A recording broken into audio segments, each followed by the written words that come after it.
Hello കൂട്ടുകാരെ, ഇന്ന് നമുക്ക് ബീഫ് ഫ്രൈ ഉണ്ടാക്കിയാലോ. അതിനായിട്ട് നമ്മൾ 1 കിലോ ബീഫ് കഴുകി വൃത്തിയാക്കിയത് എടുത്തേക്കുന്നത് കേട്ടോ. 2 ഇഞ്ച് നീളമുള്ള ഇഞ്ചി ചെറുതായിട്ട് അരിഞ്ഞത്, 8 വെളുത്തുള്ളി ചെറുതായിട്ട് അരിഞ്ഞത്, 3 പച്ചമുളക് ചെറുതായിട്ട് അരിഞ്ഞത്, എരിയുടെ അനുസരിച്ച്. മഞ്ഞൾപ്പൊടി 1/4 ടീസ്പൂൺ, മുളക് പൊടി 1.5 ടീസ്പൂൺ, മല്ലിപ്പൊടി 1.25 ടീസ്പൂൺ, കുരുമുളക് പൊടി 1/4 ടീസ്പൂൺ, പെരുംജീരകം 1 ടീസ്പൂൺ, ഗരം മസാല 1.5 ടീസ്പൂൺ, ഉപ്പ് 1.5 ടീസ്പൂൺ. എല്ലാം കൂടെ നന്നായിട്ട് നമുക്ക് കൈവച്ചോ അല്ലെങ്കിൽ തവി വെച്ചോ നന്നായിട്ട് ഇളക്കി യോജിപ്പിക്കണം. എല്ലാം നന്നായിട്ട് പറ്റണം. എന്നിട്ട് അടച്ചു വെച്ച് നമുക്ക് വിസിലിനായിട്ട് വെക്കാം. ആദ്യത്തെ ഒരു വിസിൽ ഫുൾ ഫ്ലെയിമിലും ബാക്കി 4-5 വിസിൽ ലോ ഫ്ലെയിമിലും നന്നായിട്ട് വെന്ത് വന്നിട്ടുണ്ട്. നമുക്കിത് തീ കൂട്ടിയിട്ടിട്ട് ഫുൾ ഫ്ലെയിമിൽ ഇട്ടിട്ട് ഇതിലെ വെള്ളം നന്നായിട്ട് പറ്റിച്ചെടുക്കാം.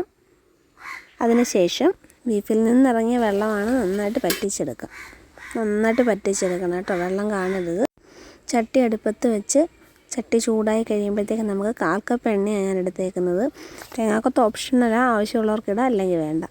പിന്നെ 2.5 സവാള, മീഡിയം സവാള ചെറുതായിട്ട് അരിഞ്ഞത് ഇടുന്നുണ്ട്. 1/2 ടീസ്പൂൺ ഉപ്പോട്. നന്നായിട്ട് വഴറ്റണമെന്നില്ല, ട്രാൻസ്പെറൻ്റ് ആയാൽ മതി. ഒരുപാട് അങ്ങ് വഴന്നുകൊണ്ട് ട്രാൻസ്പെറൻ്റ് ആയാൽ മതി. കരിയാപ്പില ഇടുന്നുണ്ട്. കരിയാപ്പിലയും കൂടി ഒന്നുകൂടെ ഒന്ന് വഴറ്റിയിട്ട് നമുക്ക് പറ്റിച്ച് വെച്ചിരുന്ന ബീഫ് അതിനകത്തോട്ട് ഇട്ട് കൊടുക്കാം.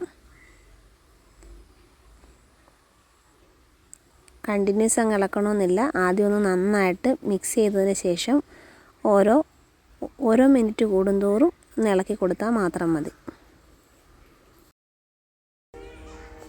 ഇളക്കി യോജിപ്പിച്ച് ഇപ്പോൾ 5 മിനിറ്റ് ആയിട്ടുണ്ട്. ഇപ്പോൾ വീണ്ടും 10 മിനിറ്റ് ആയിട്ടുണ്ട്. ടോട്ടൽ 10 മിനിറ്റ് ആവുന്ന സമയത്ത് നമുക്ക് കുരുമുളക് പൊടി ചേർത്ത് കൊടുക്കാം. 1.5 ടീസ്പൂൺ കുരുമുളക് പൊടിയാണ് നമ്മൾ ചേർത്തിരിക്കുന്നത് ആദ്യം. വീണ്ടും നന്നായിട്ട് ഇളക്കി കൊടുക്കുക. 1.5 മിനിറ്റ് കൂടുന്തോറും ഇളക്കി കൊടുത്താൽ മതി. അടിക്ക് പിടിക്കാതെ ഇളക്കി കൊടുക്കണം. വീണ്ടും ടോട്ടൽ 20 മിനിറ്റ് ഇളക്കി കൊടുത്തതിന് ശേഷം 1 ടീസ്പൂൺ കുരുമുളകും കൂടി ചേർത്ത് നന്നായിട്ട് ഇളക്കിയെടുക്കുക. ലാസ്റ്റ് 1 ടീസ്പൂൺ നെയ്യ് ചേർക്കുന്നുണ്ട്. ഓപ്ഷണലാണ്, ചേർത്താൽ ടേസ്റ്റ് കൂടും. ഇഷ്ടമുള്ളവർക്ക് ചേർക്കാം. നന്നായിട്ടൊന്ന് മിക്സ് ചെയ്ത് കൊടുക്കുക. അപ്പോൾ നമ്മുടെ ബീഫ് ഫ്രൈ ഏകദേശം റെഡി ആയിട്ടുണ്ട്.